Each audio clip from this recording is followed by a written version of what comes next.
सोने की फसल। जावा द्वीप में डोंगो नाम का एक अनाथ गरीब युवक रहा करता था।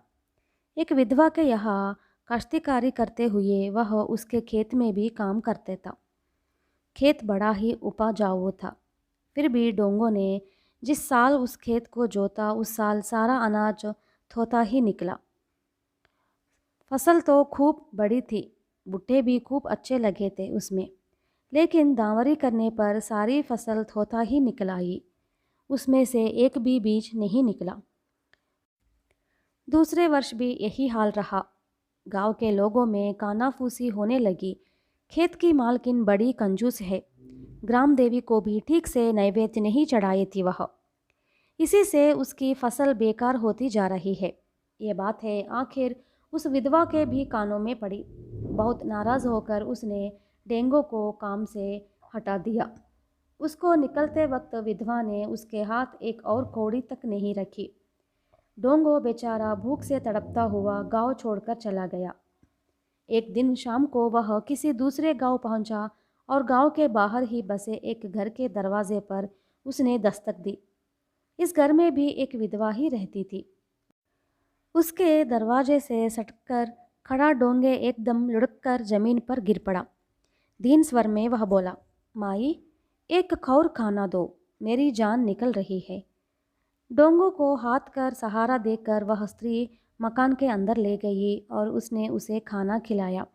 उसने बाद में पूछा, तुम तो स्वस्थ दिखाई देते हो, भीख मांग कर खाने की क्या ज़रूरत है तुम्हें? मेहनत करके अपना पेट पाल सकते हो ना। इस पर डोंगो ने अपनी पूरी राम कहानी सुनाकर कहा, मैंने कड़ी मेहनत की और कोई होता तो इतनी मेहनत नहीं कर पाता। बालों में बीज ना लगे तो वह क्या मेरा दोष है? न मालूम खेत की उस मालकिन ने कैसा पुण्य जोड़ा होगा।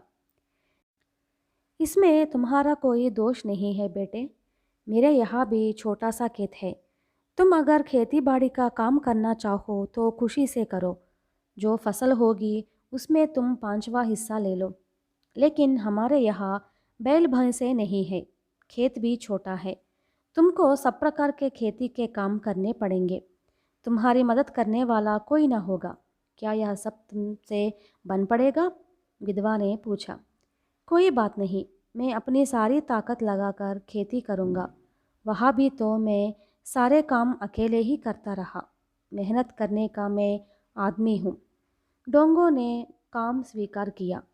दूसरे दिन सवेरे ही कुदाल फावड़ा लेकर डोंगो खेत में पहुंचा। सारा खेत उसने यूं खोद डाला जैसे हल चला हो। ठीक वक्त आने फसल की रोपाई की। फसल अच्छी तरह बढ़ती गई और उसमें अच्छी अच्छी बालें निकल आई। उनका रंग स्वर्णिमा सा हो गया। लेकिन फसल का समय निकट देख डोंगो जब खेत में पहुंचा और उसने दो एक बालों को मसल कर देखा तो वे सब थोथे निकले। उनमें चावल के बीज नहीं थे। शायद यह सब मेरी बदकिस्मती की वजह ही हुआ। जो भी मुझे काम देते हैं उन लोगों के नसीब में शायद यही लिखा होगा। यह सोचकर बेचारा डोंगो हताश हो गया। मालकिन को यह खबर सुनाने की उसकी हिम्मत नहीं हुई। फसल की कटाई के बाद यह बात उसे अपने आप मालूम हो जाएगी। यह सोचकर कटाई के एक दिन पहले ही डोंगो ने घर छोड़कर कहीं चले जाने का निश्चय किया। सवेरा होने से पहले ही वह बिस्तर से उठा और दबे पांव बाहर निकल पड़ा। कड़ी मेहनत से जो फसल पैदा की वह खेत आखिरी बार देख लेने के इरादे से वह खेत पर पहुंचा। उसने एक बाल तोड़कर मसल दी। उसमें से चावल के दाने नहीं निकले, बल्कि सोने के पतले बीज जैसे दाने निकल आए। डोंगो अपनी आंखों पर विश्वास नहीं कर पाया। लगातार उसने कई धान मसल डाले, मगर आश्चर्य की बात रही कि सब में सोने के दाने निकले, असली सोने के दाने। सोना दिखाने दौड़ा दौड़ा कर घर पहुंचा। अरे बेटा, बात क्या है? इतने खुश क्यों नजर आ रहे हो? कहाँ गए थे इतनी जल्दी? मालिक ने पूछा। माई जी, हमारे खेत में सोने की फसल हुई, देखिए यह सोना। उत्साह से भरकर डोंगो ने सोने के दाने मालकिन के सामने धर दिए। डोंगों की बातें सच ही निकली। फसल की कटाई कर धाने की बालें रौंदने पर सोने के दानों का ढेर बन गया।